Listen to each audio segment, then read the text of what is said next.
Welcome to Shining Light on the Problem. Here with me, Jackass. Today we'll be talking about marine light pollution, and here in the studio we have Dr. Hugh Jess, conservation ecologist and famed marine pollution expert from the University of Plymouth. Welcome to the studio, Dr. Hugh Jess. Yes. Thank you for coming and taking your time. So, as the world's most renowned mind on marine light pollution, can you enlighten us more about what marine light pollution is and what it means for all of us? Okay, so it's very simple. Let me start off with an analogy. Now imagine you're sleeping or taking a nap, but then light shines through your window and it just disrupts your sleep. So it's something like this. Yeah. Yeah. Indeed. So I'm pretty sure everyone has experienced this before, and it's very disruptive for our sleep. Now imagine this for fishes. Now they don't have eyelids and they don't have curtains. So they are perpetually affected by marine light pollution coming from fishing pods, fishing vessels, and all sorts of artificial light sources. So to put this into perspective, around 1.9 million kilometers squares of the world's ocean is affected by up to 1 meter by artificial light, and this is and its biological effect is very apparent. That's not a big portion of the ocean. Right, it's quite understandable. So 1.9 million kilometers square might seem like a very arbitrary number. But to put this into simpler forms, that's around 2,606 times the size of Singapore. And it's also similar in terms of size to the Great Pacific Garbage Patch. Now this and that patch is the largest piece of floating garbage collection in the world's ocean. Oh, okay. So we're talking about a very big problem here. So what kind of artificial sources of light have you been creating to disrupt the marine environments and terrestrial environments, for example? Right, so the most pervasive one would be large fishing pods like these, which are run 24 hours, 7 days a week, every week of the year. There are also fishing vessels that operate in the sea, oil rigs as well. All these human activities continually run throughout the day, and lights are always required for nighttime activity. Even recreational sites such as parks like East Coast Park, for example, the whole park is lined with street lamps that have LED bulbs pointing downwards. Now, although this might not seem much to us, the light can radiate out into the coast, and this affects the coastal marine life there. For example, the hawksbill sea turtle, when they come into our local coast to lay their eggs and have their hatchlings head out to sea. Now, such marine life, they rely on light for navigation. So the most natural form of light will be moonlight. However, the intensity of moonlight is nothing compared to artificial sources like street lamps and cars, busy ports, and so on.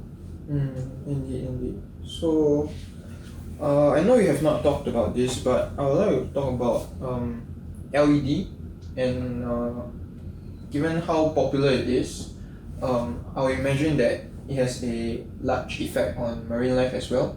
And recent publication also found that 76% of green light and 70% of blue light from LEDs lit up coastal cities reaches the seafloor. And given that this reaches the seafloor, and this has not traditionally been the case, how does it affect the marine life there? Right, in your so opinion? that's a very good point. So let's start off with a basic physics introduction. So light is a spectrum of colors. It starts with red and then ends off with blue or purple. So the green, blue, purple wavelengths of light are higher in energy, and therefore they have higher penetrating power when it goes through the water. So LED bulbs, although more energy efficient, they emit more blue and green wavelengths of light. So as the host has so kindly mentioned, around 76% of green light and 70% of blue light from LED penetrates into the sea floor. into 1% of the seafloor. And yeah, 1% may not mean much, but 1% of the world's oceans, which covers 70% of the world, is definitely a big number that we need to consider. So if this light manages to penetrate through water, it can affect many important life history events in the animals. So as I've mentioned before, light is used for navigation. Navigation affects feeding, affects predation, affects looking for shelter, looking for food. It affects a lot of factors in an animal's life. So any disruption in these forms will definitely have a huge effect on the whole food web. And given that this is not just the only problem, not the only type of pollution that affects the world, and I believe that many of us are well informed on the topic of plastic pollution, given how pervasive it is, how it has infiltrated different aspects of our life through the water cycle, for example, through the food, and even in our bodies now. And maybe even sound pollution has been gaining traction as well. And only in recent years that the light pollution start to gain popularity amongst the scientific community and the world community. And why do you think that has been the case? Right, so the issues of plastic has been raised over the past few decades, and almost everyone is acquainted with the problem. Even large shopping chains like NTUC are encouraging people to bring their own plastics. Yes. There are also lots of movements to encourage the use of plastic, and such as coastal beach cleanups. So almost everyone is well aware of this issue. However, this issue was not raised since the conception of plastic bags. So even for sound pollution, we have only recently found out that sonar activity for submarines or oil rigging operations, they affect the audio hearing capabilities of marine life like whales and dolphins. And this is why we have some of the cetaceans ending up beached on our coast, because they lose their sense of direction and they get confused. So for light, there's only been one major global study, and I feel that this is a very big problem because we are only beginning to learn more about how light affects marine life, and so far what we've learned is mostly negative effects. So I feel that we should learn from our past mistakes and not solve the problem after we've gone through years of the issue, like with plastic. Yes, I think it's also like a problem of not in my backyard problem kind of mentality, where we can see the physical effects of plastic pollution, but we can't see the physical effects, nor does it have a direct impact on us. It's like I'm talking about light pollution, yeah. So I think that can also be a contributing factor to why light pollution has not been gaining traction in the past years, and only now has been gaining popularity amongst the world. Yes, definitely. So as you've mentioned, plastic pollution, everyone knows about it. There are loads of pictures of turtles being choked by plastic rings, fishes with plastic in their stomach, and there are even studies on how microplastics are appearing in our food, either from wild caught marine animals such as fishes, crabs, or even our own manufactured food. There are lots of studies on this which has been done through decades of work.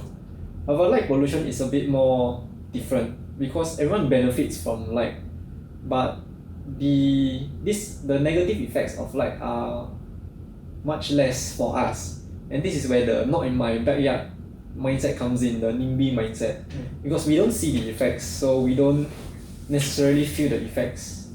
But that is the crux of the issue right here, is that just because we don't feel the effects doesn't mean it's not there. So how artificial lights can affect the marine life is that they affect the vertical migration of plankton that occurs every day. So what the plankton do is that at night they rise up to the surface, and then in the day they go back down into deeper down into the water column. So they do this to avoid predation. Now plankton, although very small, usually a few millimeters big, just even smaller than this, although they don't seem like much, they form the bulk of the food for the rest of the food chain. So plankton are eaten by small fish, which are eaten by bigger fish, which are then eaten by us. So if the base of the food chain is affected, definitely there will be a cascade effect on the rest of the ecosystem, which could include us. So in essence, we are causing a problem for us in the long run. Exactly, but the problem is that this issue is not flashed to us, and that's where I think we should do more in learning Yes, about I light agree. pollution. Yes, I agree. On a larger scale, like busy shipping ports, that's a much bigger issue that requires discussion. However, we shouldn't be fearful of such discussion, and it is usually the first step that takes us forward. So we can redesign the lighting system. We could perhaps use traditional filament bulbs, which although are less efficient, is still an avenue that we can explore. We can also redesign the light structure similarly to what I've said for parks, so that they shine less out into the ocean and more towards the cityscape itself. Alright. Thank you, Dr. Hugh Jess. This has been a very enlightening experience, and I hope our audience also at home took some important information with them. Okay, thank you very much for watching. Shining light on a problem with me, Jackass, and our special guest, Dr. Hugh Jess. Good night.